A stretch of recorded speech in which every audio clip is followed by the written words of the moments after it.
Paulo, no Solar dos Andradas, eu recebi essa pergunta. E a pergunta era: por que o Brasil sofreu uma diminuição tão considerável de patriotismo nos últimos anos? O que aconteceu? Porque, em comparação com alguns outros países, essa pergunta geralmente vem com esse complemento. Em comparação com alguns outros países, como, por exemplo, os Estados Unidos, por mais que eles passem por dificuldades, eles não deixam de recordar os seus pais fundadores, o respeito à sua Constituição, à sua Declaração de Independência e à sua história. Entre outros países, por exemplo, alguns da América Latina, que também têm uma facilidade maior de recordar os seus momentos gloriosos. E o Brasil muitas vezes esquece isso. Então, essa pergunta tem vindo constantemente, eu vou tentar responder nesse segundo momento. E no terceiro momento, eu vou falar sobre república, tá? Eu vou tentar buscar um certo conceito de república para nós refletirmos a respeito disso. Então, vamos lá. O patriotismo é uma das palavras mais caras a mim, porque ela me parece muito especial, muito importante e que tem tido uma consideração um pouco aquém do merecido. Porque patriotismo começa pela ideia de pater, né? Pater, a gente fala, pater é pai em latim, mas isso significa paternidade no geral, porque nós falamos em mãe pátria muitas vezes, pátria-mãe. Então, é uma ideia de que somos filhos de uma determinada pátria. E que pátria é essa? O que é isso? Desde um ponto de vista um local especial onde nascemos e fomos criados. Nem todo mundo nasceu e foi criado no mesmo lugar.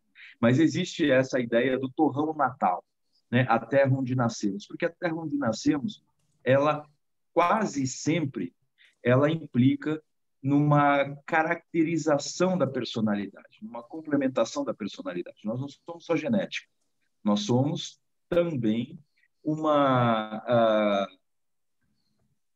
caracterização ligada ao ambiente, à língua, aos costumes e também aos aspectos espirituais, ao modo de achar significação para a vida, ao aspecto de transcendência. E muitas vezes as religiões presentes, a espiritualidade presente em determinado local marcam a vida de uma pessoa.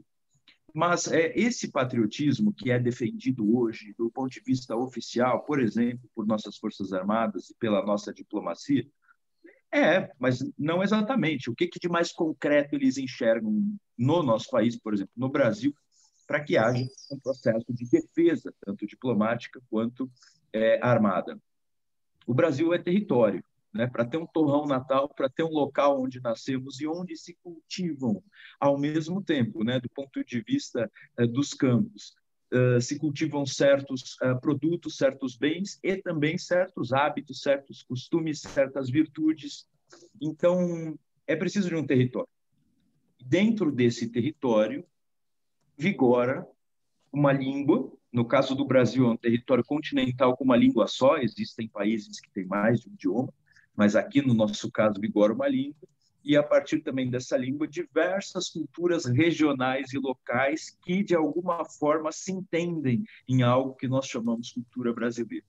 Então, a proteção do território, ela significa, primeiro, que território tem valor, e um valor considerável, porque pessoas elas se dedicam a estudar e a dominar as estratégias de guerra e de armas para defender esse território. E, por outro lado, sem esse território, nós não podemos também nos considerar análogos àqueles mesmos homens do passado que aqui estiveram. Como é que esse território foi alcançado? Ele chega de uma forma muito simples para quem nasce hoje, mas para ele ser alcançado ainda mais nessas proporções, o Brasil é um dos maiores países do mundo, houve muitos esforços, muitos esforços. E o primeiro dos esforços, evidentemente, foi o de navegação. Os esforços que os lusitanos enfrentaram, empreenderam naquele contexto, no final do século XV, início do XVI, das expansões marítimas, com muito de fé no peito, ao mesmo tempo, claro, de grandes ambições de crescimento. Então, eles chegam no Brasil, fundam o Brasil sob a cruz, sob uma ideia também de evangelização, uma ideia de espalhar uma determinada cultura espiritual. E, ao mesmo tempo, esse Portugal da América vai se constituindo por pequeninas vilas no litoral.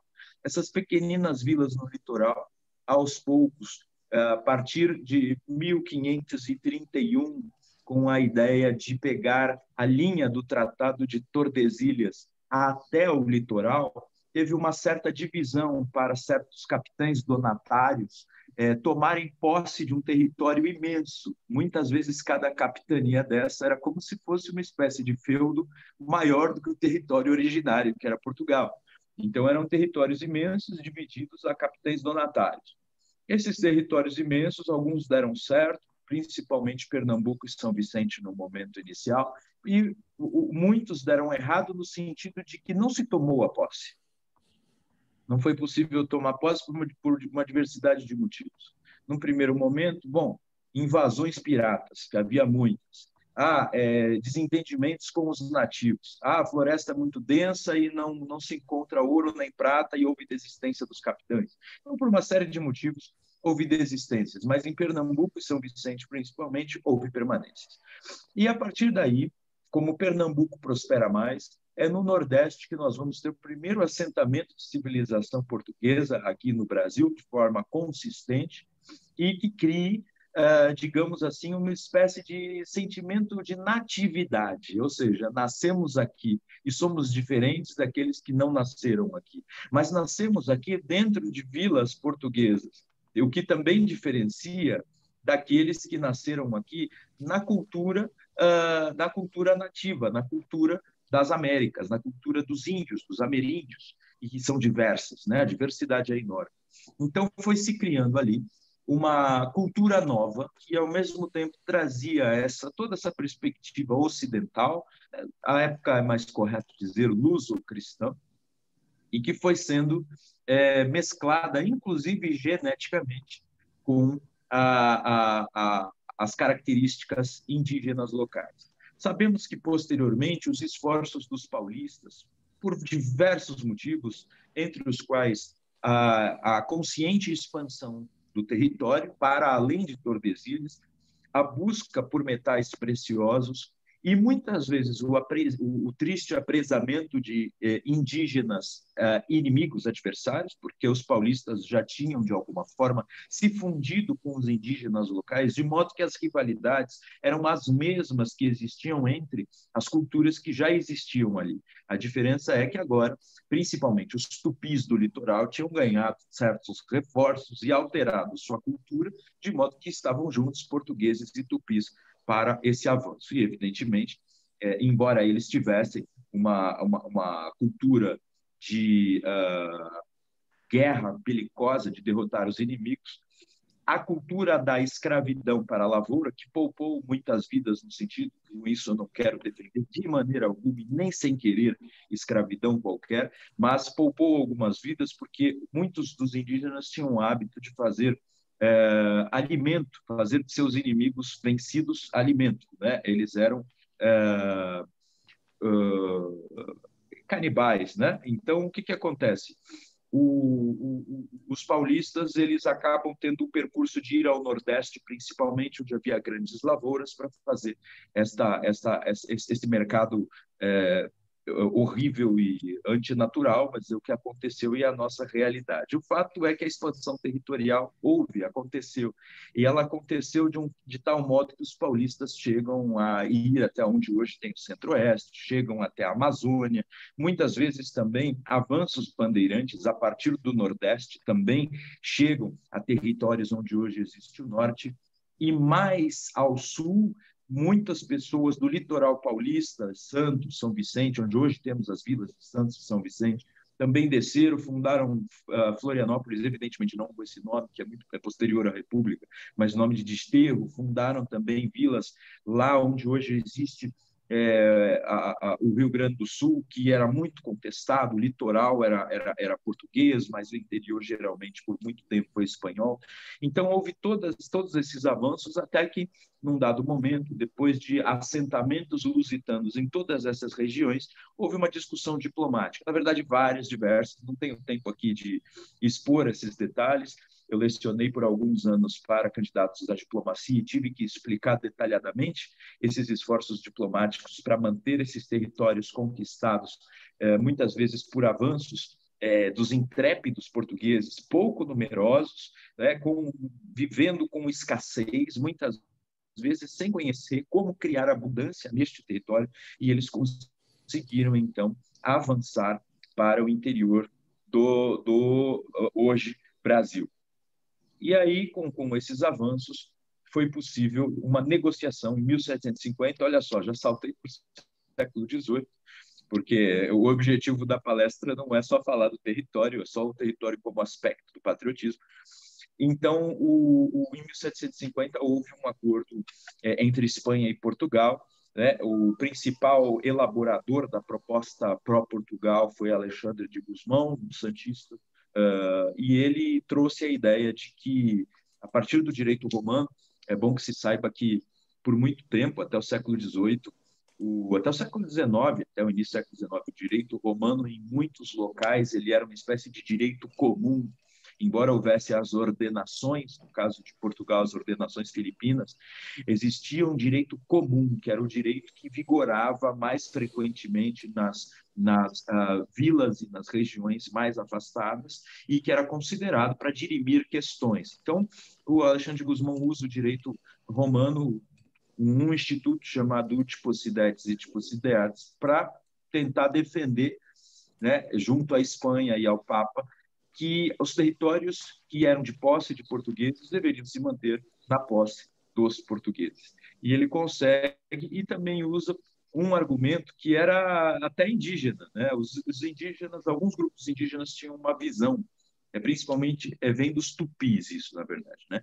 Os tupis tinham uma certa visão, como eles viajavam muito, eram seminômades, embora eles fundassem, né, certas localidades, eles tinham hábitos, principalmente os homens recentemente chegados à idade madura, eles avançavam pelo território, circundando muito, tanto que vários dos caminhos percorridos pelos bandeirantes eram caminhos abertos pelos tupi. Tem até toda uma lenda, né, a respeito do Peabiru, um caminho do litoral paulista até o sul do Brasil, que depois chegava ao Chile, ia até o Peru.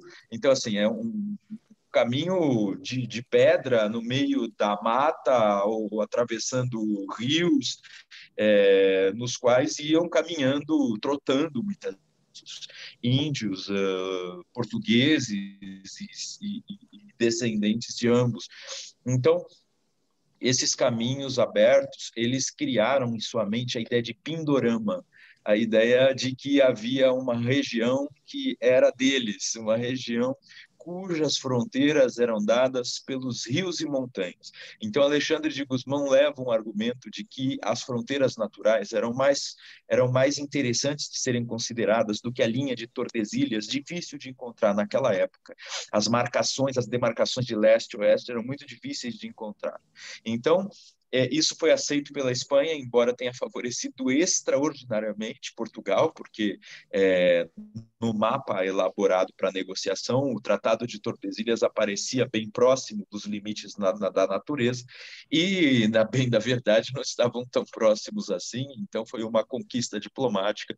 E depois dessa conquista diplomática, houve várias tentativas da Espanha de voltar atrás, houve desavenças, guerras, inclusive, até que fosse assentado um mapa parecido com o atual. Sabemos, então, quando chega aqui Dom João VI, nós temos uma circunstância de várias províncias que, em alguma medida, tinham vilas que se autogovernavam com muita independência, e essas províncias tinham algumas culturas, elementos comuns de vivência, bastante diferentes entre si. A diferença entre os paulistas e os pernambucanos, por exemplo, era enorme, imensa. E, no caso, São Paulo ainda estava num estado de pobreza e de baixa, digamos assim, baixo desenvolvimento cultural do ponto de vista literário, né? Eles ainda tinham, inclusive, a língua geral, que era um tupi um pouco diferente, mesclado com outros idiomas indígenas, inclusive com português. Então, os paulistas se diferenciavam muito, e o Rio de Janeiro, que estava, nesse caso aí, começando a ser o centro ele tinha uma... É bom que se saiba também que o litoral de São Paulo e a cidade de São Paulo já tinham condições mais, digamos assim, aportuguesadas nesse momento, né, início do século XIX. Mas muito do interior que está formando a cultura caipira ainda tem esse aspecto muito ligado aí a essa vida indígena. Então, você tem no início do século XIX a centralização de Dom João, tentando equiparar, equilibrar essa heterogeneidade, ao mesmo tempo cultural e estatal, inclusive, porque ele, formando ali um centro, ele poderia lidar com igualdade com as diversas províncias e, ao mesmo tempo, ele poderia tratar de... Peraí que sumi, agora voltei. Ele poderia tratar de cobrar impostos para obras comuns e, inclusive, diminuir aí a falta, a necessidade de sempre depender de Portugal e de Lisboa para tudo. Então, a unidade criada a partir do Rio de Janeiro vai trazendo uma nova perspectiva para a América Lusitana. Então, houve todo esse esforço até que com Dom João houvesse o centralismo. Sabemos que com a circulação das ideias liberais, Pernambuco tenta a independência em 1817. Nós sabemos que Portugal tenta também submeter de novo as terras brasileiras em 1820, mas o fato é que em 1822, o Brasil, com o esforço de José Bonifácio, de Pedro I, Leopoldina, de homens como José Clemente Pereira, Gonçalves Ledo, entre outros, né, Janário da Cunha Barbosa, esses esforços foram, eu considero principalmente os esforços de José Bonifácio, que tinha uma determinada visão, né, da qual já vou falar. Mas esses esforços trouxeram ao Brasil a triste necessidade de se separar de Portugal. Porque qual era a visão inicial de José Bonifácio, compartilhada com um dos principais conselheiros de Dom João VI, que era o Dom Rodrigo de Souza Coutinho, Conde de Linhares? A visão era a seguinte, de que o Brasil era a parte principal de um reino unido lusitano, de uma espécie de comunidade lusa das nações. Então, o Brasil deveria ser o centro de uma comunidade lusa de nações, não necessariamente independente. Nesse sentido, inclusive, o José Bonifácio não tinha ideia de tornar o Brasil independente. Inicialmente, a ideia era de tornar o Brasil aquilo que ele merecia ser. Por o quê? Por extensão territorial, riqueza territorial, por ser economicamente, tanto do ponto de vista do mercado interno, quanto do ponto de vista da sustentação de Portugal a partir do mercado externo, era muito mais pujante, né, economicamente. Então, o Brasil também, né, naquelas circunstâncias ligadas às invasões napoleônicas, às revoluções, poderia se afirmar como um grande império, né, herdeiro aí de repente, do Sacro Império Romano e coisas assim. Era também uma ideia compartilhada com Leopoldina, que já trazia muitas ideias do Império Austríaco, e José Bonifácio, quando percebe que as ideias liberais estavam trazendo aos portugueses um ímpeto de separação, e não só de separação, na verdade, de puxar o rei de volta a Portugal, submeter o rei às suas leis e submeter o Brasil de novo como colônia, daí é percebido por essa elite a que me referi, inclusive pelo herdeiro dinasta, Dom Pedro I, primeiro depois da independência, o príncipe Dom Pedro, no caso, eles percebem, então, que há necessidade de fazer independência.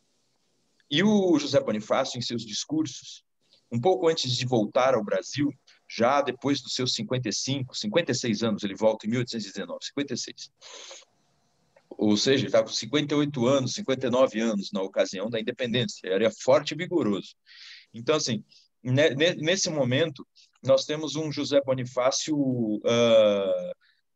falando que o Brasil faria brilhantes páginas na história futura do universo. Ele falava monarquia brasílica. Ele falava que é preciso proteger essa peça majestosa da natureza, rica, né, nos três reinos. Então, ele usava essas expressões.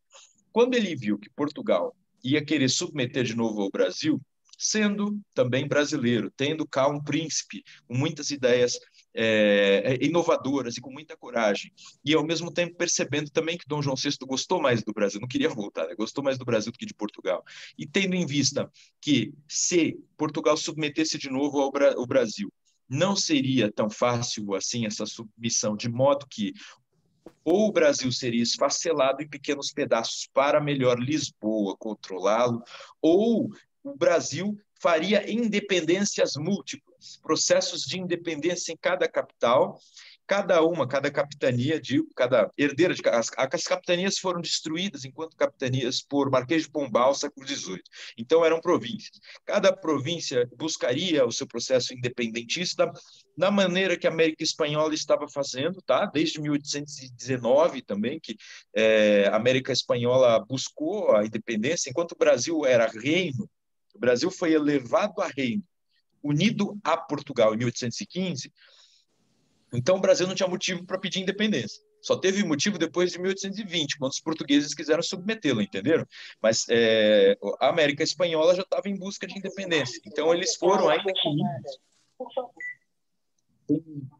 um microfone aberto, talvez seja bom a gente, todo mundo desligar.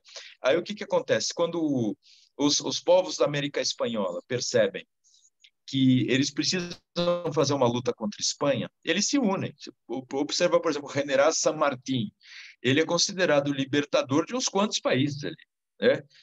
Argentina, Chile, até o Peru. Então, um general só. Então, a característica da independência deles trouxe uma certa quebra territorial, né? E essa quebra territorial foi considerada por José Bonifácio uma diminuição de potencial de, por um lado, né, afirmação mundial sobre as potências da Europa. As potências da Europa temeriam um grande e vasto império. Palavras de José Bonifácio. Ao mesmo tempo em que essas riquezas naturais, né, seriam melhor exploradas e seria pelo povoamento também possível de criar um reino que servisse de exemplo. Isso aí é também um sonho de José Bonifácio que ainda estamos buscando, mas um reino que servisse de exemplo, né, desde o ponto de vista, digamos assim, tripartite, da civilização, do espalhar das ciências e do espalhar das letras, né? Civilização no sentido de catequização. Então, José Bonifácio tinha essas três objetivos culturais. Ele falava muito em catequização, por exemplo, dos índios, no sentido civilizatório. O que é catequizar? É, ao mesmo tempo, alfabetizar e trazer os costumes cristãos. Porque eu acho que eu não preciso argumentar com os senhores no sentido de que é melhor tornar cristãos comunidades que, por exemplo, são antropófagas ou infanticidas ou que sexualizam crianças de 10 anos e coisas assim. Embora tenham muitas riquezas naturais, riquezas em medicina e conhecimento territorial, isso não é um falar mal de uma cultura inteira, isso seria temerário, mas sim dizer que a cristianização era também uma humanização, uma elevação dos padrões de dignidade humana, ainda que esse exato conceito não existisse na época, mas hoje, com a concepção de direitos humanos que temos, seria assim considerado. Então, a cristianização era importante para o Zé Bonifácio. Ele confiava muito no espalhar, ele falava espalhar as luzes, no sentido de as letras e as ciências, e dizia que não é só necessário criar grandes escritores e cientistas, é preciso espalhar os bens das letras, fazendo muitas pessoas interpretarem as letras, os poemas, as orações, os sermões, e muitas pessoas também conhecerem os benefícios da ciência e saberem usar as descobertas da ciência já feitas. Então, esses eram objetivos culturais básicos de José Bonifácio. Ele tinha muitos outros ligados à sociedade, objetivos sociais ligados aí à integração dos indígenas, à libertação dos escravos, ao mesmo tempo há uma espécie de repactuação da divisão territorial de propriedade. Então, todas essas coisas apareciam na cabeça de José Bonifácio.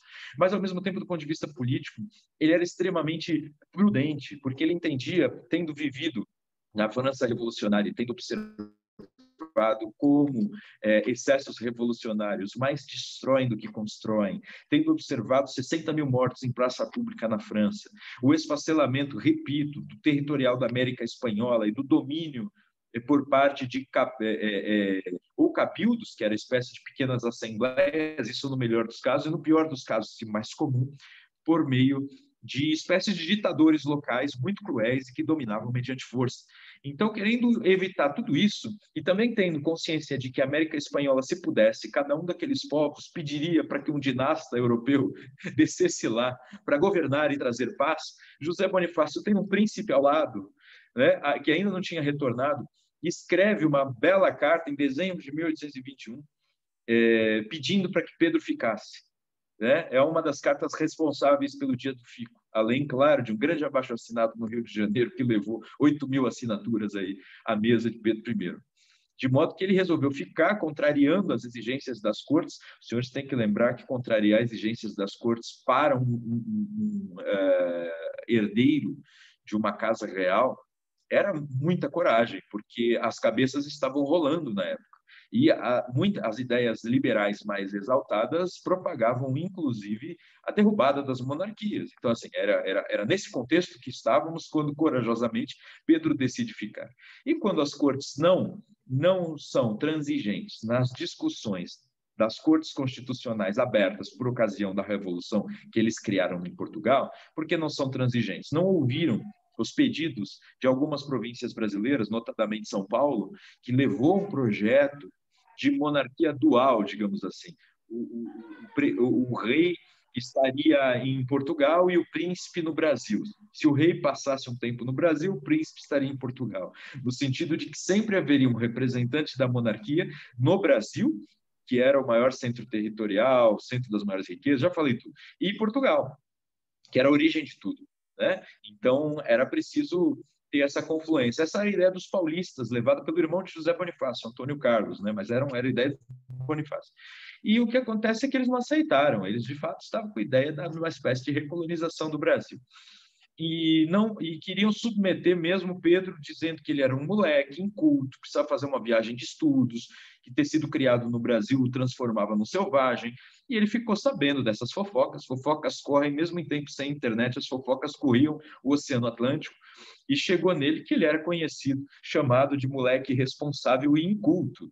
Lembremos que muitas vezes ele é apresentado em novelas, em biografias como inculto, que discordo. O Pedro I, ele, por exemplo, tinha como livro de cabeceira os Lusíadas, ele era um músico, ele era um compositor, né? Não só o hino da independência que ele compôs, ele tem outras obras compostas por ele. Ele dizia, inclusive, do ponto de vista da educação física, ele era muito criativo em desenvolvimento de exercícios muito interessantes. Ele gostava de ler, estava sempre com um livrinho, e, claro, era muito corajoso. Então, ele tinha características realmente de um líder. E com seus aí 23, 24 anos, estava tendo que liderar um território aí imenso. Então, Bonifácio quis fazer o quê? Preservar a unidade territorial. E ele dizia que para preservar a unidade territorial, vocês compreenderam, né? Preservar a unidade territorial no seguinte sentido: se Portugal tentasse recolonizar o Brasil, várias tentativas independentistas e separadas aconteceriam e o Brasil se esfacelaria em várias repúblicas. Se o Brasil fosse de fato recolonizado, ele seria também separado para que o centro fosse Lisboa. Então, ele precisava do quê? De um centro de força e união no Rio de Janeiro, já criado por Dom João, mas com Dom João ausente, quem tinha que ser o maior responsável por esse centro? O Pedro I, que era o representante da coroa. Então, o nosso centro de força e união foi a coroa, certo? Principalmente. Por isso que José Bonifácio entendeu que era necessário, muitíssimo necessário, a monarquia. Era necessário que o herdeiro dinasta fosse o nosso primeiro líder. Era necessário que, a partir do Rio de Janeiro, se estabelecessem contatos com as outras províncias e que se estabelecesse também uma prática, sim, de cobrança de impostos, de estabelecimento de instituições públicas. Presta atenção nessa palavra, né? O estabelecimento de instituições públicas e, inclusive, de canais de viabilidade, né, canais, na verdade, de comunicação entre os populares, os cidadãos e o rei, que já havia alguns em Portugal, e com as ideias liberais de Pedro I e algumas de Bonifácio, mas sempre prudentes, é como se eles fossem liberais conservadores, enquanto que o grupo do Gonçalves Ledo era mais liberal exaltado, né? Era mais revolucionário e queria já uma revolução republicana, etc. O José Bonifácio queria uma transição mais tranquila, paulatina, com um centro de força e união para manter principalmente a integridade territorial. Conquistado isso, foi o êxito do nosso patriarca, foi a independência. O primeiro reinado, de que ele foi o nosso primeiro-ministro, né? Ele já não teve tanto êxito, né? Ele ficou por 1 ano e meio no governo, num cargo que tinha altíssimas atribuições internas e externas, e com Dom Pedro muitas vezes se comportando mal, e eles se desentendem, como todos sabem, e o Bonifácio tristemente acaba exilado. Mas sabemos que não foi só o desentendimento com Dom Pedro. Dom Pedro também foi convencido de que as ideias do Andrada não eram tão boas, tanto pela sua amante favorita, Domitila de Castro, quanto pelos grupos da nobreza da terra, das elites locais, que não queriam também, por exemplo, libertação de escravos, não queriam integração indígena, não queriam nenhuma dessas reformas propostas por Bonifácio, embora no início Bonifácio não tivesse pensado nisso. No que pensou Bonifácio e também com êxito no primeiro momento? Na Guerra de Independência, que pouca gente dá valor, mas que aconteceu. Tanto que é comemorado 23 de julho na Bahia, não 7 de setembro, porque foi do ano seguinte, em 1823, que a independência foi de fato conquistada na Bahia, por exemplo. Então houve guerra no mar, houve guerra na terra. José Bonifácio, então, cria a Marinha Brasileira e estabelece de uma forma diferenciada as Forças Armadas de Terra, uma espécie de exército brasileiro da época, com um general napoleônico e com almirante escocês. Ele, ao mesmo tempo, estabelece nossa diplomacia, uma diplomacia muito agressiva para a época, mas é interessante a confiança que ele tinha de que o Brasil tinha condição, por exemplo, de ter comércio direto com a Inglaterra, e se a Inglaterra não se comportasse bem, eles poderiam ter uma relação diplomática com a França, sua rival, que o Brasil tinha que se unir aos povos da América Espanhola recentemente tornados independentes, e se unir significava deixar de lado determinadas rivalidades que, infelizmente, viriam a estourar em uma guerra, contrariamente à ideia de Bonifácio. Bonifácio, depois que é exilado, ele, como observador a partir da França, lamenta muito a Guerra da Cisplatina, por exemplo, que, segundo Bonifácio, foi um erro de Dom Pedro. Dom Pedro não teve, digamos assim, o bom senso de como manter a Cisplatina unida ao território brasileiro. Mas tudo bem, acontecido isso, no início, todos os esforços diplomáticos de Bonifácio foram conseguindo o respeito, mas o reconhecimento... Recebendo uma ligação, desliguei. Estão me ouvindo de novo, né? Então, certo. Então, ele conseguiria o respeito, de modo que ninguém tentou ajudar Portugal na guerra, e havia interlocutores em todos os países aceitando embaixadores brasileiros e começando a conversar, mas o reconhecimento da independência foi mais demorado, né? Começa por povos africanos, pelos Estados Unidos, pela Argentina, mas para conseguir de quem mais importava, que era a Europa, porque se a Europa não respeitasse a independência do Brasil, isso seria um problemão. Era preciso conseguir, principalmente da Inglaterra, que era o principal parceiro comercial brasileiro, e aí isso foi realizado depois do exílio de Bonifácio, e com muita dificuldade. Foi nesse momento, inclusive, que a Biblioteca Nacional que hoje presido foi comprada.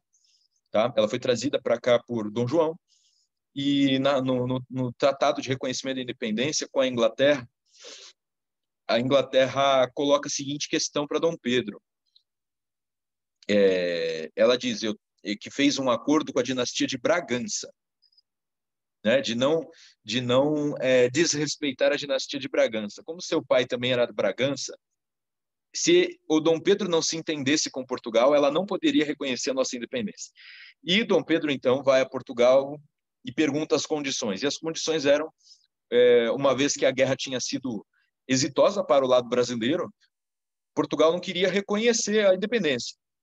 Então, Portugal diz o seguinte: Portugal, no fundo, vende a independência, né? Eles pedem o seguinte: pague nossa dívida com a Inglaterra, pague a nossa biblioteca. A biblioteca foi caríssima.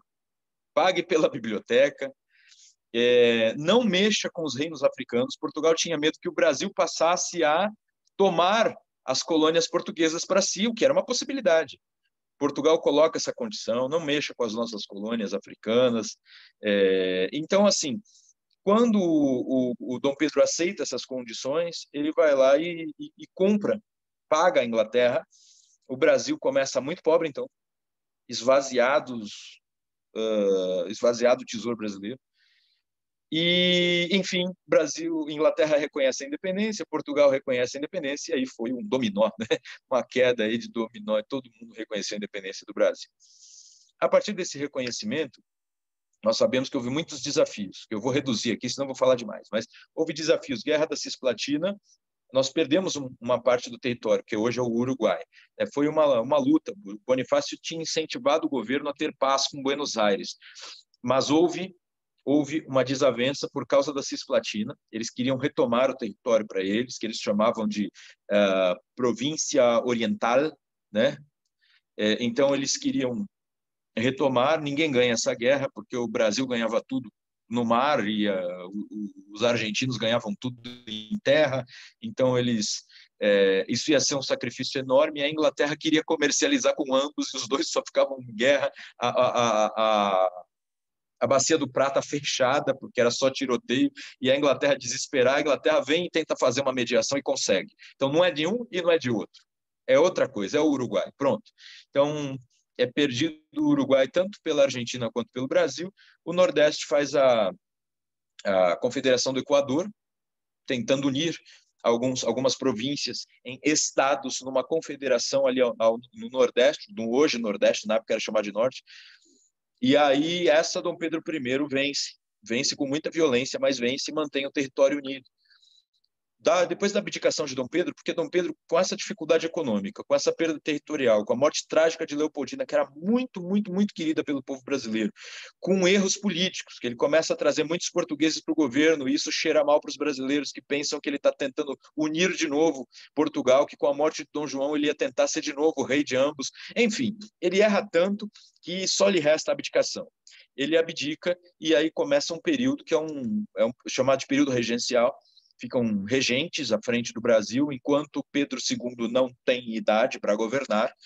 E foi um experimento republicano muito dificultoso, porque no meio desse experimento republicano, por que eu digo experimento republicano? Porque primeiro teve uma regência trina, que constitucionalmente era assim que previa, na ausência de rei, 3 regentes representantes das 3 principais instituições, e depois uma regência trina, depois da provisória, que era simplesmente para ter uma certa estabilidade momentânea, é colocada uma permanente, mas depois da permanente houve uma espécie de emenda constitucional, que era chamado de ato, né? Ato institucional, ato constitucional. E é feita essa emenda, e nessa emenda você tem ato adicional, na verdade, era ato adicional. É feita essa emenda que cria a eleição do regente. Eleição do regente. Eleição do regente é como eleição de presidente da República, essa é a verdade. Então tivemos um experimento republicano na década de 30, tá? E foi desastroso, porque ao mesmo tempo que esse ato adicional previa a eleição do presidente, previa também uma maior autonomia das províncias. Não era tempo de ter essa autonomia. As províncias começam a querer se separar. Então, com uma assembleia própria, com um orçamento próprio, eles acabaram com uma espécie de guarda local, uma espécie de exército provincial. Eles acabam tendo interesses diferentes do Império. Quando o Império nomeia o presidente de província, há conflito entre o presidente e a Assembleia. A Assembleia tem uma espécie de força armada local, o presidente não, e ocorreram inúmeros conflitos, entre os quais o mais famoso, a Revolução Farroupilha, né? A Guerra dos Farrapos, no Rio Grande do Sul, 1835, eles acabam declarando, inclusive, a República Rio-Grandense. Depois tem em Santa Catarina a proclamação da República Juliana, uma extensão aí do avanço dos farrapos. Isso dura 10 anos, de 35 a 45. A Bahia proclama a República Baiense. Então começa a ter um esfacelamento, como o Bonifácio tinha dito. Bonifácio dizia centro de força e união com coroa, senão haveria o esfacelamento.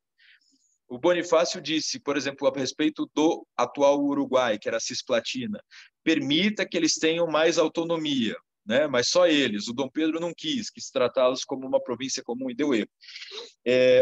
Então, assim, essas ideias centrais de Bonifácio, bastante centralizadoras, mas eram as ideias mais prudentes, eram as funcionais para a época. Elas, quando eram obedecidas, as coisas funcionavam, quando não eram, tudo desandava. Então, esse inimigo do Bonifácio, que foi uma espécie de presidente da República nesse final da década de 30, que era o Feijó, Diogo Feijó, ele acabou permitindo aí quase um esfacelamento do Brasil. Tá? Posteriormente, então, há um chamado movimento de regresso, né, a partir da regência seguinte e até o movimento de maioridade do Pedro II. E regresso era o seguinte sentido: em vez de aumentarmos a descentralização, possibilitando a fragmentação, vamos reconquistar e centralizar de novo, que era a indicação de Bonifácio. E daí eles começam um movimento, e daí nasce o Partido Conservador do Império. O Partido Conservador nasce no sentido de conservar a coroa, conservar o centro no Rio de Janeiro, conservar a unidade territorial, conservar o centralismo, conservar o poder moderador, conservar o Senado vitalício, conservar, enfim, o modelo inaugural do Império Brasileiro. E os liberais queriam uma série de inovações, muitas vezes rápidas demais, que geravam movimentos equivocados. Mas nessa dialética entre ambos é que o Brasil se equilibrava. Então, esse foi o tom do segundo reinado. O segundo reinado teve, então, como os senhores sabem, dificultosa a Guerra do Paraguai, que começa com uma invasão do Mato Grosso, e eu não tenho tempo de explicar a Guerra do Paraguai, mas só para perceberem, a Guerra do Paraguai foi um movimento importantíssimo no sentido de que o Brasil se ofendeu, o Brasil, como em todas as suas esferas, o povo, aquela elite da terra, aquela nobreza da terra, espécie de aristocracia, os bacharéis, o imperador em pessoa, todo mundo se ofendeu com a invasão de Mato Grosso, com a morte do presidente da província de Mato Grosso. Foi sequestrado pelo Solano Lopes e morto em cativeiro de fome, morto de fome. Então, o Brasil se ofende e o povo quer ir à guerra. Foi um esforço patriótico enorme, no sentido de que houve uma imensa união do Brasil. Dom Pedro também, Dom Pedro II, no caso, ele teve a oportunidade de criar a nacionalidade brasileira, no sentido de, o que eu estou chamando de nacionalidade? Eu estou chamando de, primeiro, de uma espécie de instinto nativo, né, de que somos o mesmo, né, e diferentes daqueles, né, um instinto de natividade, mas ao mesmo tempo um senso, uma consciência de unidade. Essa consciência de unidade e de sentido, né, nós temos uma unidade territorial, ainda que tenhamos muitas diferenças, temos uma unidade territorial, uma unidade linguística e uma unidade de sentido, não é? E isso é muito importante, o sentido de nacionalidade, um instinto de nacionalidade, a consciência de nacionalidade vai começando a se formar pelo Instituto Histórico e Geográfico do Brasil, né, que começa também com um concurso para ver qual seria a melhor monografia que explicasse, né, a nacionalidade brasileira, e ganha do von Martius, um alemão, mas ganha muito hábil no sentido de mostrar que a unidade de 3 raças que caracterizava a nacionalidade brasileira, a unidade do índio com o negro, com o luso, né? Na verdade, com o europeu em geral, mas principalmente o elemento luso. Então, você tinha nesse amálgama, que já era, do ponto de vista político e social, ideias de Bonifácio, que era um mineralogista também. Ele achava o amálgama desses metais heterogêneos forma o Brasil.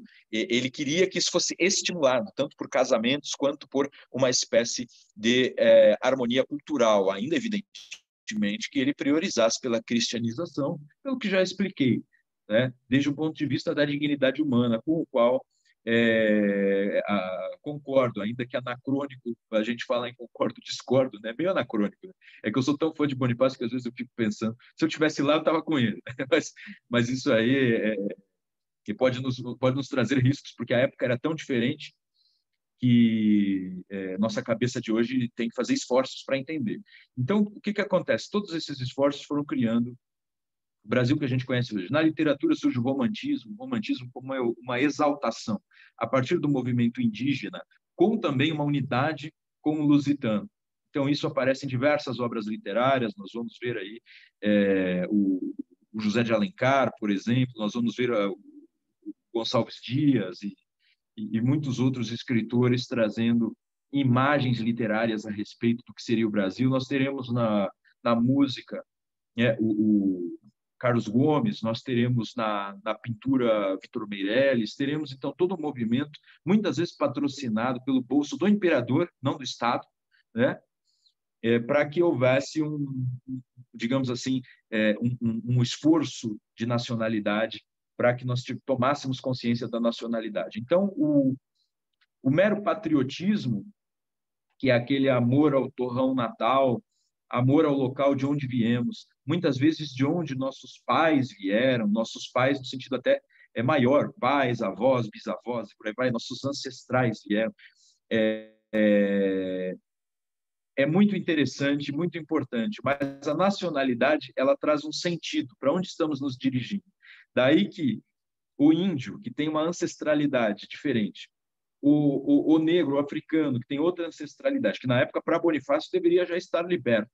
Demorou muito esse processo, infelizmente, mas ao final a monarquia trouxe a liberdade aos escravizados. Mas então, todos esses ancestrais diversos, os lusitanos com ancestrais diversos, cada um carregava suas características que poderiam ser amalgamadas, certo? Num amálgama cuja matriz seria luso-cristã, mas uma matriz que combina outros elementos.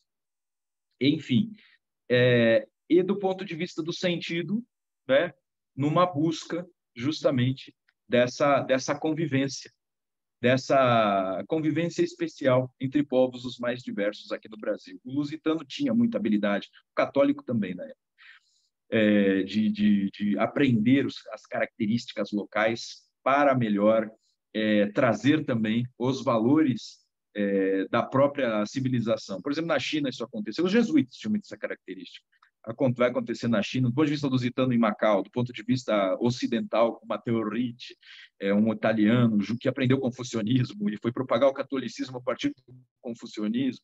No Japão, chegam também portugueses lá e os jesuítas espanhóis e portugueses começam a espalhar o cristianismo de tal forma que chama a atenção do shogun, que resolve acabar com aquilo. E foi triste o desfecho, mas era um esforço que nascia dessa concepção de contra-reforma, dessa visão de fé que descendia das cruzadas, dos templários. Então, tudo isso existia, né? Por isso que eu chamo sempre de luso-cristão. Isso existia. E essa convivência estava sendo celebrada principalmente no Brasil, né? Esses elementos diversos. Enfim, quando agora eu vou chegar na parte da República. Dom Pedro II, então, ele vence, temos a vitória da Guerra do Paraguai, temos uma série de, digamos assim, benesses políticas graças à sua preciosa intervenção, porque ele conseguia equilibrar institucionalmente os diversos grupos. Nós temos, então, a sua queda, né? E a queda da monarquia ocorre por inúmeros motivos. Os principais são provavelmente 4, né? Nós temos um motivo de que o exército, por um lado, estava sendo uma grande convivência com os argentinos e uruguaios, pega motivações republicanas, ao mesmo tempo que no seu seio estavam sendo cultivadas ideias francesas ligadas ao positivismo, que via como a monarquia como ultrapassada, ligada a momentos históricos religiosos, e a ciência traria uma república de ditadores, eles não usavam essa palavra, mas essa é a verdade, uma república de, digamos assim, diretores, presidentes ilustrados, científicos, que estabelecendo uma ordem disciplinar, daí o exército gostava muito disso, a ordem, né, conseguiria trazer também os avanços do progresso. Então, esse credo positivista estava criando esse movimento no exército pró-república, ao mesmo tempo a convivência com os argentinos e uruguaios, que eram parceiros na luta contra o Paraguai. E nós temos, do ponto de vista, digamos assim, desse primeiro item, que é sobre o movimento republicano, nós temos em São Paulo também um grande descontentamento na medida em que São Paulo crescia economicamente sem parar e passava com a decadência do açúcar e de diversos outros itens, da nossa economia e o crescimento do café, São Paulo vai despontando e quer participação política maior. São Paulo só tinha, então, força econômica e a faculdade de Direito, e queria mais participação política, que era toda a Nordeste e Rio de Janeiro. Então, muito do credo republicano, e o São Paulo tinha uma visão modernizadora ligada aos Estados Unidos. Os paulistas gostavam muito do federalismo americano. Então, circula uma ideia federalista por São Paulo. Então, temos esse movimento republicano. Tem mais um descontentamento do Exército, podemos colocar como outro item, né? O Exército se sentia desprezado, mesmo tendo vencido a Guerra do Paraguai, foram poucas as celebrações, poucas as medalhas. Caxias virou duque, é verdade, mas o reconhecimento que Pedro II dava à Marinha, as festas dadas à Marinha, gerava um certo ciúme, e o Exército queria participação na política, e não tinha, né? Então, essa era a verdade. E você tem também uma questão que era chamada de questão religiosa, né? uma questão maçonaria e igreja católica, que estava trazendo bastante descompasso, que é bem da verdade.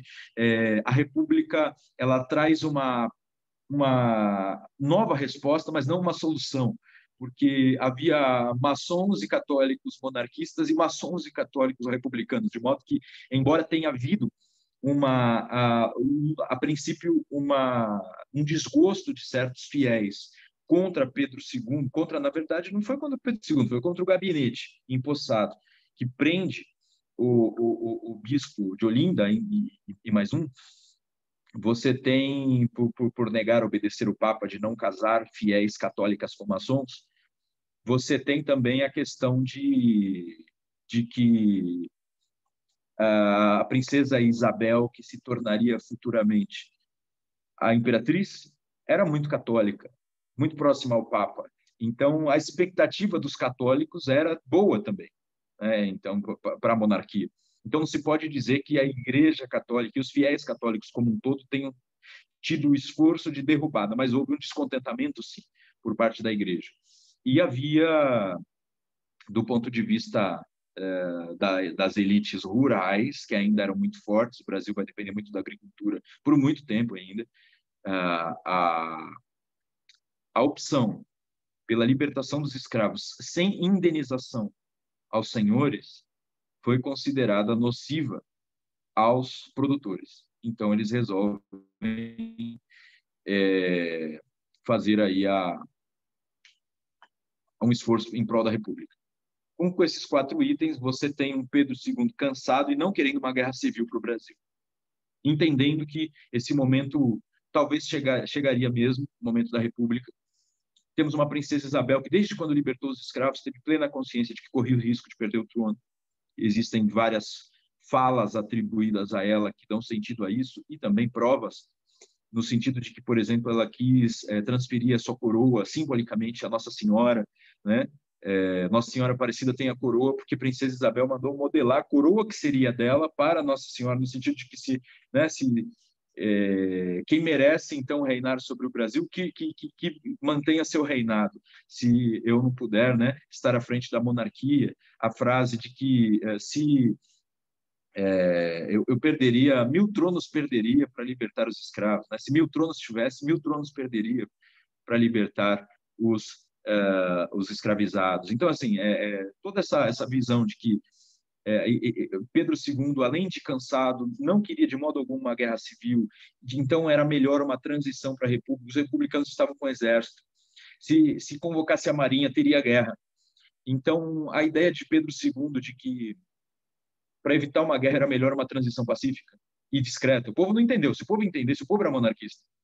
O povo não entendeu. A passagem de monarquia para a república foi muito pouco percebida. Então, desse modo, ocorre a passagem. E o que acontece, então? No 15 de novembro de 1889, acontece sim a proclamação da República, mas antes da proclamação da República, ocorre um golpe contra um governo, o presidente do Conselho de Ministros, tá? Que estaria aí contra de diversos, era o Gabinete do Ouro Preto, estaria... Bom, eu não tenho como explicar isso agora, mas o golpe foi contra ele, e aí, enfim, acaba que a Câmara do Rio de Janeiro declara a República e o Deodoro vai também, ele surfa na onda, declara a República, é declarado presidente provisório, e, enfim, é feito o decreto de proclamação da República. O Rui Barbosa já estava lutando a favor da República, ele já era famoso, um famoso deputado, lutando a favor da República fazia tempo. Então, a República proclamada. Então, se observarmos que havia muitos conflitos, Pedro II e Isabel estavam relativamente conformados. Já havia uma maturidade no sentido de preservação territorial. O Brasil já não corria os riscos que Bonifácio apontava. Se virar a República, a unidade territorial pode se manter.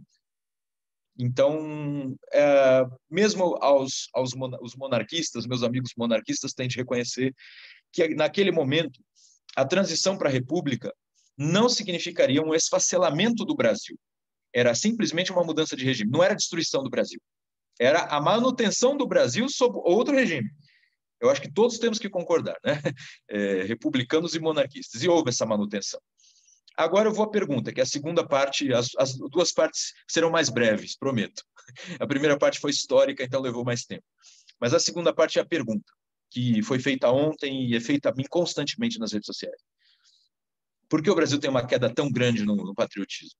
Tá? E um dos pontos que eu trago é o seguinte: os Estados Unidos, por exemplo, eles têm uma unidade histórica de instituições. Ainda que um aspecto ou outro mude de acordo com a experiência e com as circunstâncias, aquilo que lhes deu unidade e independência foi um conjunto de homens, um conjunto de documentos, né, e algumas ideias. Quem eram os homens? Eram chamados Founding Fathers. Então, eles têm um panteão muito claro. Começa por George Washington, segue para Benjamin Franklin, Thomas Jefferson, John Adams, Alexander Hamilton, entre outros. Eles têm documentos fundantes, a Declaração de Independência e a Constituição. Vigoram até hoje. São os mesmos até hoje. E eles têm um conjunto de ideias que estavam, presentes, né, materializados na Declaração de Independência. Mas esse conjunto de ideias, ele muitas vezes traz conflitos, porque um valor, às vezes, prevalecente sobre o outro, traz um incômodo que o outro, daí o partidarismo americano. Então, um valor muito grande da liberdade e um outro valor muito grande da igualdade democrática. Então, essas afirmações vão criando partidarismos que até hoje existem na República Americana. Então, eles são fundados como república, a partir, né, de certos documentos que representam um acordo em torno de certas ideias, e celebrado por certos homens. Isso é muito claro na memória americana. E no Brasil, com a transição para a República, que eu já disse que, ainda que muitos não gostem, eu entendo, eu também gosto muito do período monárquico, embora reconheça que alguns problemas demoraram a ser resolvidos, notadamente da escravidão. Eu sou pró-Bonifácio e gostaria que tivesse resolvido, acho que todos nós, né, no início, mas a viabilidade de outras épocas, né, nem sempre é como nós gostamos, mas Bonifácio lutou por isso, pelo menos. O Império, desde muitos pontos de vista, institucionais, legais, simbólicos, patrióticos, né, nacionais, ele me agrada sobremaneira. A República tinha um desafio, então. A República precisava manter o Brasil. E o que é manter o Brasil? A memória do que já foi. Mas a memória do que já foi diminuindo a relação entre patriotismo, olha só, patriotismo e coroa. Mas se nos Estados Unidos, usando como exemplo, eles têm documentos, né, homens, documentos, ideias como fundantes, no Brasil não foi tanto ideias, né, não foi tanto isso. Foi mais a unidade em torno da coroa. Foi mais o imperador. Nós sabemos o símbolo do Dom Pedro gritando independência ou morte é o símbolo da nossa independência. E não as declarações de independência que existiram aqui no Brasil. Gonçalves Ledo escreve um manifesto aos brasileiros, Bonifácio escreve outra, manifesto às nações amigas. Isso em agosto, um mês antes do Independência ou Morte. Mas o Brasil sempre lembrou do Independência ou Morte. Então, o Brasil tinha uma memória nacional muito ligada à monarquia. Esse era o desafio da República. A República teve que substituir símbolos, então. E teve que dissociar os símbolos da Igreja Católica, da espiritualidade. Porque no Império havia ainda que tenha havido a questão religiosa, tenham ocorrido muitos conflitos entre religiosos, e mesmo a questão do padroado, a maneira do Império administrar a Igreja é muito controversa. Nós sabemos que, quando não há laicismo, os símbolos religiosos no caso católicos, eram símbolos nacionais, enfim, eram símbolos imperiais. Com a República Laica, você tem esse desafio, substituição de símbolos e heróis, não pode mais ser só um conjunto de santos, os heróis precisam ser laicos, os heróis não podem ser os viscondes, marqueses, duque, entendeu? Não pode ter tanto título para lá e para cá, ainda que Barão do Rio Branco tenha conseguido manter o título dele em república. Mas ficar falando em conde, visconde, marquês não era tão legal. Era preciso um esforço de tirar essa ideia de aristocracia nobreza. Era preciso também uma substituição de concepção patriótica. Então, daí vem, com a República, com a ideia de república federativa, uma nova valorização, como a que Bonifácio fez do território, né? A República Federativa do Brasil. Por que federativo? Né? Federal vem do latim federatio, né? Faidos, que tem uma ideia central como aliança. Aliança é como se a diversidade conseguisse encontrar, né, suas razões de unidade. O Brasil não foi formado assim. O Brasil foi formado a partir de um centro dando pancada e mantendo. Não foi só isso, não. Foi só pancada, pelo amor de Deus.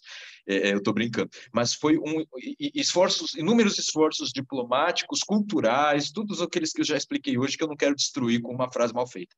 Então, assim, ocorre essa federação, ocorre a tentativa de substituição, então, de símbolos por os brasões, a bandeira. Por uma semana, a nossa bandeira foi igual a dos Estados Unidos, com a diferença de que vermelho e branco era verde e amarelo. Acho que todos sabem, né? Por uma semana foi aquela bandeira, e depois o pessoal não gostou, e, enfim, os positivistas conseguiram ficar à frente do esforço de criação dos símbolos nacionais. Então, eles criam um brasão, eles criam a bandeira que vigora até hoje, a bandeira com a faixa do Ordem e Progresso e com as estrelas representando o céu do 15 de novembro visto de fora, né? Então, ali é o céu do 15 de novembro, que está na bandeira, da proclamação da República. Vocês viram que coloca a República, não tem mais coroa, não tem mais símbolo português, porque antes era o quê? O que estava no centro do losango amarelo? Nós tínhamos, sim, círculo com as estrelas, mas elas não estavam dispostas como céu nenhum, com as estrelas que eram as províncias, mas nós tínhamos a coroa. Nós tínhamos símbolos da riqueza do império, mas nós tínhamos também o globo, a esfera armilar, um símbolo tradicional da universalidade portuguesa. Então, enfim, retirar tudo isso é o céu da proclamação da República com a faixa positivista de ordem e progresso. Então, é criada essa bandeira, é criado por meio de concurso público um novo hino, o hino da República, mas não conseguiram, o povo não aceitava, não conseguiram impor o hino da República como hino nacional, então fica o hino nacional mesmo. Esse hino foi, na verdade, já existia, né? Esse atual hino nacional, ele foi criado para a coroação de Pedro II. Ele tinha outra letra, mas foi criado para a coroação de Pedro II, a mesmíssima melodia. Então, a substituição do hino não foi possível, e a tentativa também, por exemplo, de tirar Dom Pedro como o único líder aí do Brasil, o principal líder do Brasil. Daí o resgate da figura de Tiradentes, contra a qual não tenho nada contra Tiradentes. Respeito muito a todo o ideário levantado pelos Inconfidentes, o heroísmo de Tiradentes. Gosto muito de Minas Gerais, então amigos mineiros não me agridam, eu gosto muito, mas transformam Tiradentes num novo símbolo, né? Um símbolo de república. E aí tentam também se esforçar para colocar Bonifácio à frente do Pedro I. A ideia de patriarca que já tinha sido criada para ele em vida, eles tentam fazer uma espécie de rivalidade, enquanto eu acho que não tem que ter rivalidade. É como os pais fundadores dos Estados Unidos. Sem Bonifácio não tinha independência, sem Pedro não tinha independência, sem Leopoldina não tinha independência, e por aí vai, né? Tem um panteão ali de homens que, se tirados, eram peças fundamentais. Se retirados, não teríamos o resultado que tivemos. Então, embora eu goste muito de Bonifácio, e eu acho que ele inventou o Brasil desde uma concepção ideal e desde a estratégia, né? Sem Pedro, nada teria acontecido. Tá? Então, a República faz esses esforços, e aí eu vejo que começa uma certa perda, uma confusão. O povo fica confuso. Porque de onde surgem carnavais, por exemplo, tão fortes no Rio? Eram manifestações monárquicas. Se observarem o que Dom João fazia para cada aparição dele em público, com composições novas, orquestrais, com carros alegóricos criados por artistas franceses. Isso era o Rio de Janeiro, entendeu? Eram verdadeiros carnavais. Então, assim, o pessoal começa a ficar confuso, porque a República ela carece de símbolos, mas a unidade é mantida, a República tem esse êxito, mas tem esse desafio.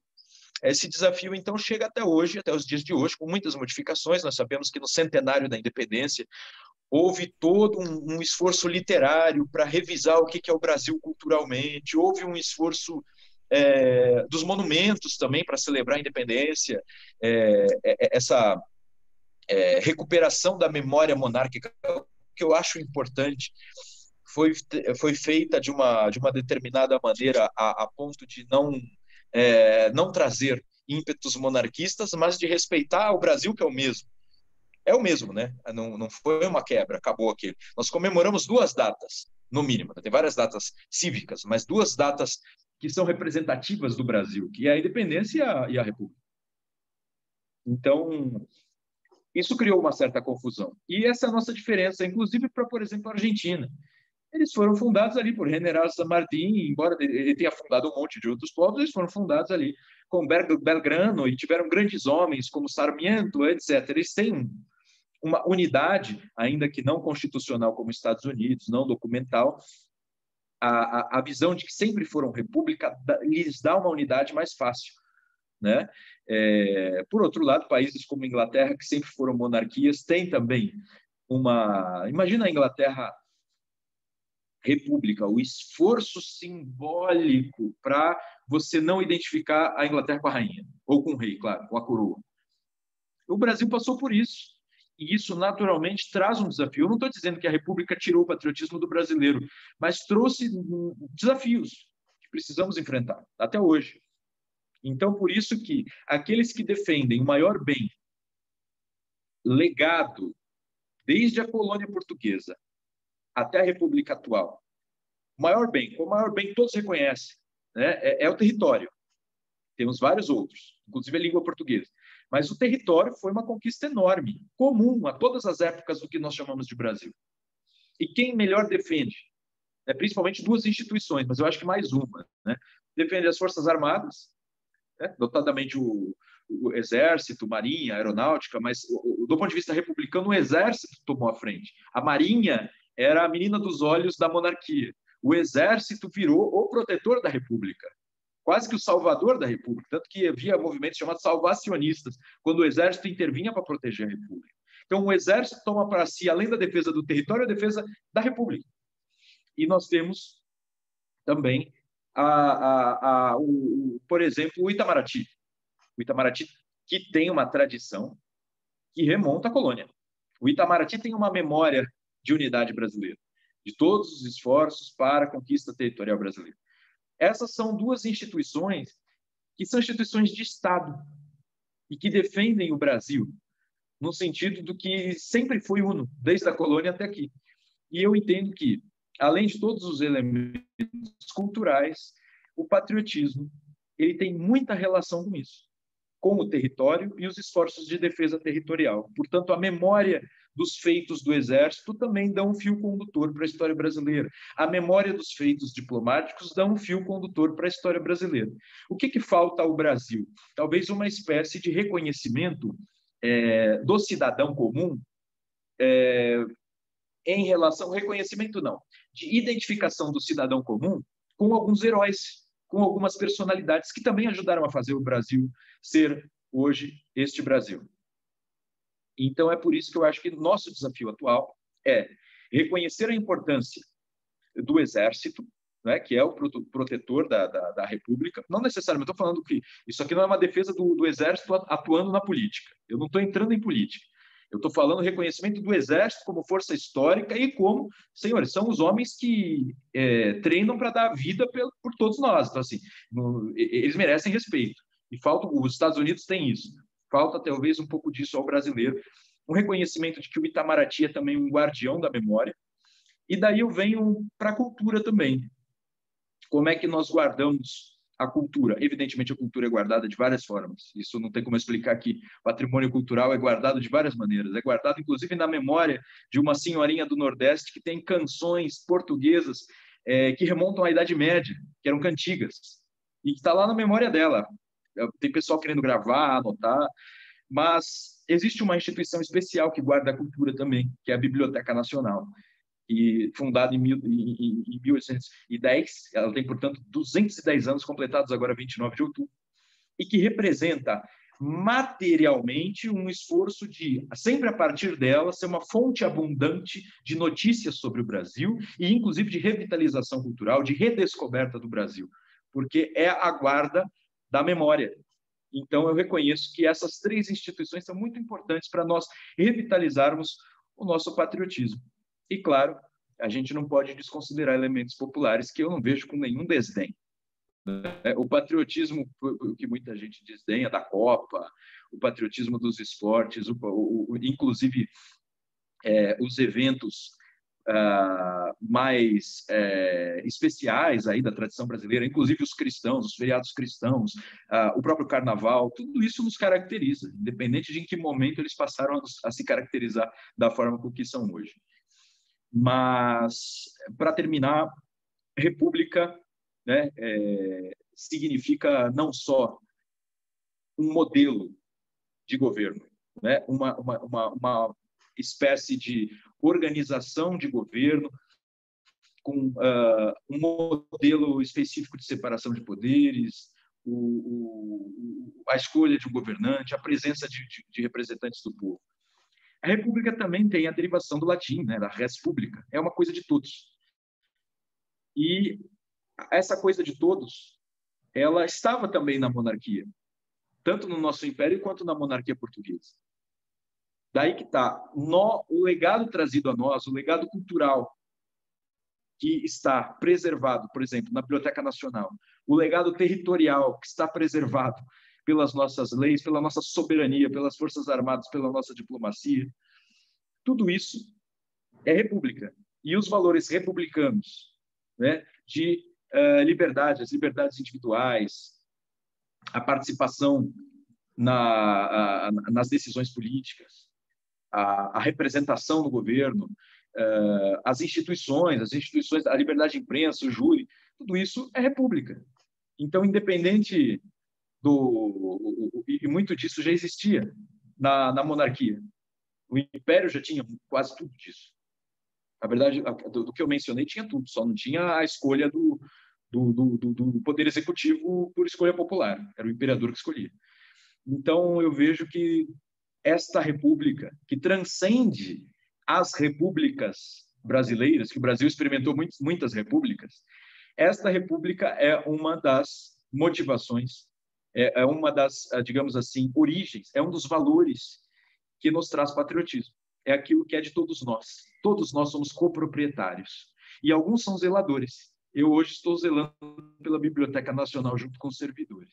Algumas pessoas zelam pela proteção territorial, alguns zelam pela diplomacia, alguns zelam pelo governo, alguns zelam pelo patrimônio histórico e cultural de cada cidade, de cada localidade. Mas todos somos coproprietários. Isso é república. Essa república é a razão do nosso patriotismo. E eu acho que é assim que nós devemos comemorar a república. Ainda aqueles amigos monarquistas devem reconhecer que, nesse sentido, aquilo que é de todos nós e de que somos coproprietários, independente do modelo de governo, merece celebração, e a República Brasileira, as repúblicas brasileiras souberam preservar belamente, inclusive com a diplomacia do Barão do Rio Branco e as subsequentes, souberam preservar o nosso território e muito de nossa cultura. Então, eu acho que eu falei demais, desculpa eu ter me estendido, muito obrigado, estou à disposição para perguntas. Muito obrigado, querido professor Rafael Nogueira, pela brilhante exposição, pela brilhante palestra, realmente de um nível magno, né? E eu acho que o tempo foi curto, viu? Porque, e até tenho pensado aqui em já lhe pedir uma segunda conferência para a gente continuar essa conversa, porque inúmeras questões surgem, muitos meandros de toda essa história ficam entreabertos e merecem ser investigados e discutidos mais. Então, muitíssimo obrigado, parabéns, e convido já para uma segunda parte, para que possamos ter um debate mais profícuo, né? Então, as pessoas estão agradecendo. Nós gravamos essa palestra, ela irá ao ar pelo YouTube do Clube dos 21 Irmãos e Amigos e também estará disponibilizado para a Biblioteca Nacional. Aliás, nós temos no nosso clube um acervo documental que merece, na minha opinião, estar copiado, digitalizado e como parte do acervo da Biblioteca Nacional. Por quê? Nós temos ali palestras desse gênero, desde os anos 50, que foram gravados e transcritos. Então, grandes pessoas da história de São Paulo e do Brasil, governadores, intelectuais, Guilherme de Almeida, por exemplo, e tantos outros empresários, fizeram palestras e documentaram a realidade e as suas visões naquela época. Então, faço até um apelo ao querido professor Rafael Nogueira que possamos manter as portas abertas de um contato para esse tipo de trabalho também documental, né?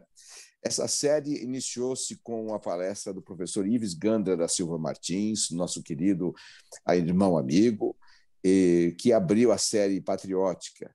E depois tivemos uma belíssima palestra do Coronel Arruda, historiador também, músico, com o mote que é de um poema do nosso irmão amigo, saudoso emérito poeta de São Paulo, Paulo Bonfim. O mote e o título foi O Brasil que a gente ama. E eu sinto isso nas suas palavras, professor Rafael. A gente ama o Brasil e esse amor é que é o patriotismo e esse amor é que mantém a nossa unidade, né? Eu gostaria também de abrir para algumas perguntas. Nós temos conosco o embaixador Sinésio Sampaio Góes Filho, que é um grande historiador também, com certeza tem vários comentários. Nós temos o doutor Irineu, a professora Francis, o comendador Marcondes, o coronel Mário Ventura, a doutora Bia Guimarães. Não vai haver tempo para muitas perguntas, mas ele vai adiantar da hora. Mas eu passo a palavra agora ao nosso querido diretor-secretário, Márcio Arroio, e aos demais diretores para que conduzam essa parte de perguntas e respostas. Pois não, presidente. Eu queria saber quem quer fazer uma primeira pergunta, se manifeste, por favor, e aí passaremos a palavra. Alguém quer se manifestar? Embaixador Sinésio. Embaixador Sinésio. Pois não, embaixador, pode falar. Liga o microfone, por favor. Tem que ligar o microfone.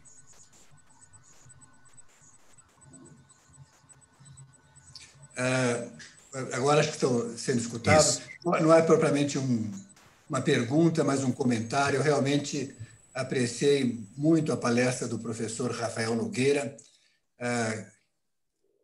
Acho que eu nunca me lembro de ter assistido uma síntese da história do Brasil em 1 hora e pouco, tão boa quanto a que ele fez. Claro que eu tenho afinidade de ideias com ele, e isso ajuda a eu concordar com tudo com o que ele disse. E também me senti honrado, porque ele se disse zelador na Biblioteca Nacional, e eu também no Itamaraty estou como zelador do patriotismo. Me senti muito honrado, junto com as Forças Armadas. Então, eu só queria cumprimentar o professor, que eu não tenho o prazer de conhecer pessoalmente, pela brilhante palestra feita. Não é um simples elogio, é uma concordância muito profunda que eu apresento a ele e agradeço ao Clube dos Irmãos Amigos. Eu não sou membro, mas sou convidado e tenho um grande prazer de participar de uma ou outra da reunião do grupo, por estar aqui. Muito obrigado, professor, parabéns e muito obrigado aos meus amigos do Clube de 21 Amigos por me permitirem assistir essa brilhante palestra. Era isso. Aliás, embaixador Sinésio, eu lhe convido formalmente, oficialmente, como também ao professor Nogueira e aos demais, a serem membros do nosso clube. Nós queremos crescer mais e mais com a cultura, nesse amálgama dos 3 metais simbólicos do Brasil, não é? E no pedestal, e no pilar da cultura. Então, esteja convidado. E, Márcio, quem mais quer se manifestar? Muito obrigado, embaixador Sinésio, pela sua participação conosco. Sempre uma gratíssima satisfação. Muito obrigado. Mais alguém quer fazer uma pergunta ao professor? Doutor Savelli. Pode ser a Francis? Pode, faz favor. Com muito gosto. Isso. Posto já o tenha parabenizado aí pelo chat, né? Gostaria que o professor nos apresentasse algo a respeito dos heróis brasileiros. Eu acho que há uma falta nas escolas, principalmente, de se ter heróis brasileiros. O professor citou Tiradentes, eu diria Duque de Caxias, e deve ter o que mais uns 2 ou 3. E se há ainda tempo de se ter, de se buscar mais heróis para que o espírito de patriotismo seja cultivado. É essa a minha pergunta. Posso? Por favor.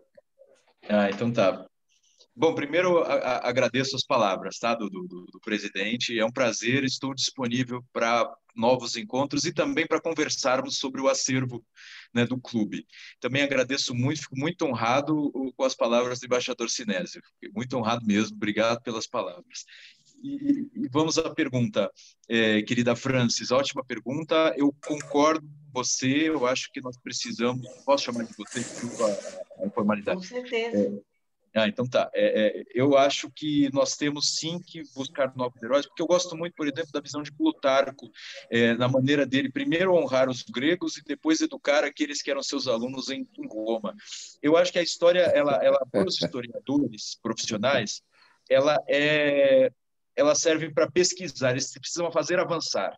Tecnicamente, precisam responder a um problema novo. E essa resposta vai acumular mais dados para a cultura histórica. O homem que é um homem culto, ele precisa ter cultura histórica, não necessariamente ser um pesquisador. E para a formação da juventude, a cultura histórica ela precisa ser usada de uma forma ou de outra. Não é só contar a história. Na história que está nas escolas, existe uma opção. Existem objetivos. Nós não podemos ser ingênuos de pensar que a história que é dada na escola é simplesmente uma história técnica, universal, transparente e sem vieses. Eu não estou falando no mau sentido. Existem opções. Para que ensinar história? Hoje em dia, está nos documentos oficiais, nos documentos que centralizam a educação, de que a história visa formar cidadãos. E existe uma certa concepção de cidadão como aquele partícipe, aquele participante ativo, né, de uma democracia, mas ao mesmo tempo participante de um dado modo, porque existe também uma ideia de que democracia significa uma coisa e a participação do cidadão deve ser crítica num dado sentido, e você começa a trazer quase que todo um conteúdo de uma só ideologia para o uso da história nas escolas, enquanto que muitas vezes os historiadores profissionais muito capacitados não tem nada a ver com isso. Mas na transmissão para a juventude, existe uma certa influência por parte daqueles que elaboraram as leis, as regras pelas quais a educação funciona, os livros didáticos, inclusive os cursos de história para a licenciatura. Então, eu entendo que muito indo no sentido de Plutarco, que era um educador moral, que escreveu sobre como educar as crianças, como incentivar as virtudes na juventude para a grandeza. Eu acho que contar as vidas dos grandes homens, das grandes mulheres, e nos vários sentidos, desde aquele jovenzinho que era órfão e pobre e se tornou um magnata, como o caso de Barão de Mauá, desde também um jovem estudante de classe média que não tinha dinheiro para fazer o périplo na Europa, como todos os seus colegas de curso de Direito tinham, mas que acaba ganhando na loteria, faz essas viagens pela Europa e depois retorna, se destaca pela escrita, se destaca pela defesa do Brasil em casos controversos e vira o famoso Barão do Rio Branco, né? Claro, ele era filho de Visconde do Rio Branco, mas ele não tinha muitas posses. Então, desde personalidades como aquelas da escravizaura, personalidades como a dos irmãos Rebouças, personalidades como a da princesa imperatriz Leopoldina. Eu acho que todas essas histórias precisam ser mais contadas, elaboradas para crianças em livros infantis, elaboradas em desenhos animados, elaboradas em novelas e mais. Eu acho que, e agora nós da Biblioteca Nacional estamos fazendo a nossa parte. Eu entendo que com a efeméride do bicentenário da independência à vista, nós precisamos recuperar esse panteão ou de fundadores, de que falei antes, ou de formadores. Por exemplo, todos aqueles que discutiram na Assembleia Constituinte de 1823 o que deveria ser a Constituição brasileira, ainda que não tenha saído dali. Então, nós temos que conhecer melhor quem foi Antônio Carlos, quem foi o Marquês de Caravelas, Cachoeira, Marquês de Queluz, quem foram esses homens, né? Quem foram os formadores do Segundo Reinado, junto com Pedro II? Não foi só Pedro II.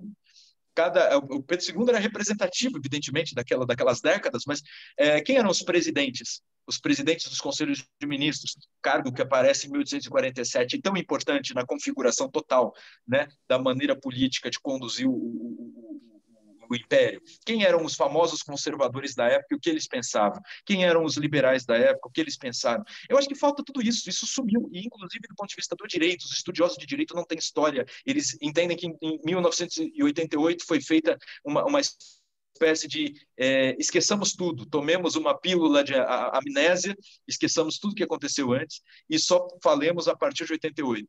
Então, eu entendo que falta-nos, sim, a recuperação de grandes nomes. Por exemplo, eles não leem Marquês de São Vicente, né? O maior jurista do Império Amigo, Pedro II. Então, assim, eu fui ler só depois. Eu me formei em Direito, você conheceu o Marquês de São Vicente. Eu tinha lido num livrinho do Miguel Reale, chamado Figuras da Inteligência Brasileira, uma breve apresentação. Mas isso por iniciativa minha, não porque existe uma imagem do curso de Direito.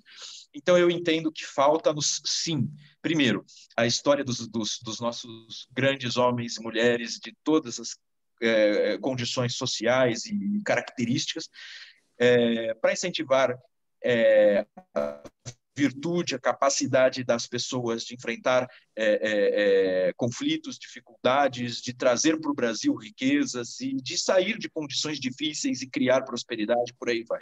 Eu acho isso muito positivo e acho que o Brasil pode aproveitar melhor isso, ainda que muitas pessoas vão entender como ufanista, nacionalista, ultranacionalista, qualquer coisa que seja minimamente patriótica hoje é chamada de ultranacionalista, o que eu acho uma tristeza. Nós não estamos querendo nenhum expansionismo territorial, não estamos querendo invadir os vizinhos, não estamos querendo a sua destruição, diminuir ninguém, não estamos querendo que determinados grupos minoritários sejam dizimados, muito pelo contrário, a matriz que defendi aqui, ela é justamente integrativa, integradora, pacífica. Então, eu acredito que possamos, sim, aproveitar a história como educadora de virtudes e costumes e para, inclusive, trazer para o Brasil melhores dias a partir da educação das crianças.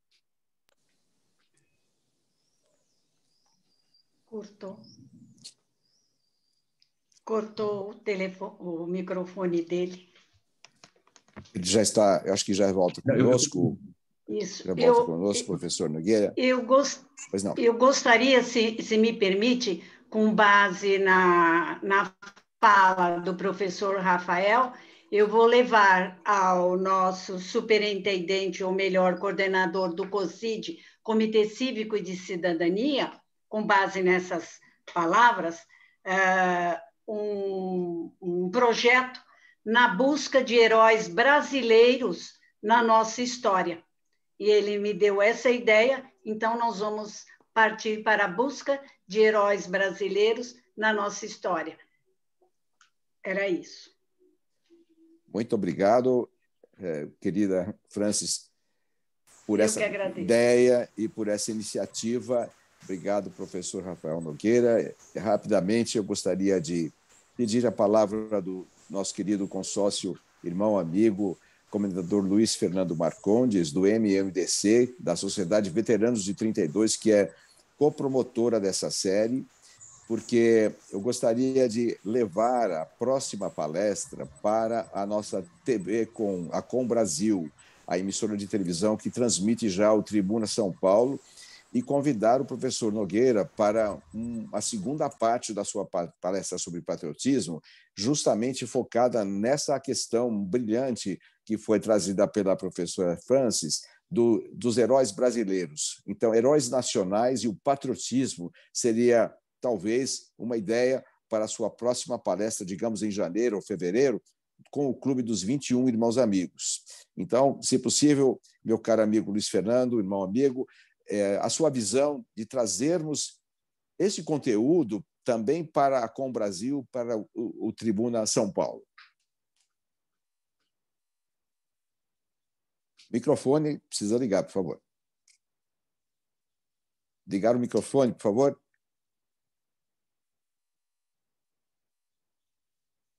Estamos sem o áudio do... Pronto, agora sim. Opa, perdão, é que estava no fone de ouvido. Boa tarde a todos, foi muito boa a palestra. Hoje é muito importante a gente levar a parte de patriotismo e de história para a mídia social, para a televisão, até porque a gente vem de um período aí de 30 anos sendo completamente atropelado na democracia, na família, no civismo, na liberdade. A gente está num período, nesses últimos 2 anos para cá, muito intenso dessa falta de conteúdo. Então, esse movimento que a gente está fazendo, eu vejo assim, extremamente importante, porém, a gente tem que levar para outras pessoas. Então, por isso que a gente fez esse programa Tribuna São Paulo, que o Malcolm participa também, onde a gente usa termos de civismo e patriotismo, e é muito importante, vai ser excelente uma palestra, ainda mais na televisão, que é uma TV aberta a nível Brasil. Parabéns pela palestra. Obrigado. Um abraço a todos. Obrigado pela participação. O caro irmão amigo Romagnoli não está conosco, ele que é presidente, o Luiz Fernando é vice-presidente do MMDC, mas com certeza ele vai ficar muito contente ao assistir à gravação. Então, acho que o tempo já está adiantado, eu vou voltar a palavra para o professor Nogueira, mas dizendo ainda o seguinte, nós temos avante de nós, como ele muito bem sabe, está à frente disso também, o bicentenário da independência do Brasil e também, coincidentemente, o bicentenário de São Frei Galvão, o primeiro santo brasileiro, que morreu em 23 de dezembro de 1822. Então, nós queremos unir esforços para essas 2 grandes celebrações de heróis brasileiros, Dom Pedro I, o patriarca da independência, José Bonifácio, e a inesquecível imperatriz Leopoldina, são grandes heróis. E Frei Galvão, um grande homem, um grande brasileiro também, e então temos muito a celebrar nessa maravilha da nacionalidade brasílica, brasileira, o torrão natal, muito bem apontado, que foi unido por uma coroa no tempo do Império. Com isso, convidando a todos para continuarem conosco nas próximas palestras da série patriótica, de reavivamento patriótico brasileiro, nacional. Passo a palavra novamente ao professor Nogueira para a sua despedida e depois ao nosso querido diretor Márcio para o encerramento. Muito obrigado.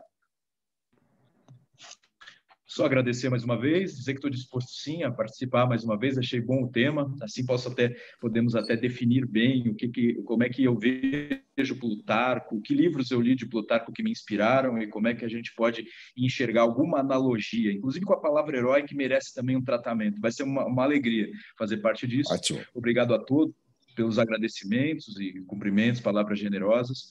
E estamos juntos também para as comemorações do bicentenário. E só para terminar, o meu tio-avô foi combatente de 32, então tenho muita afinidade. Eu também já fiz exposições a respeito da Revolução de 32, então é legal ter conosco aí representantes dessa memória paulista tão importante aí para nós. Um abraço, obrigado.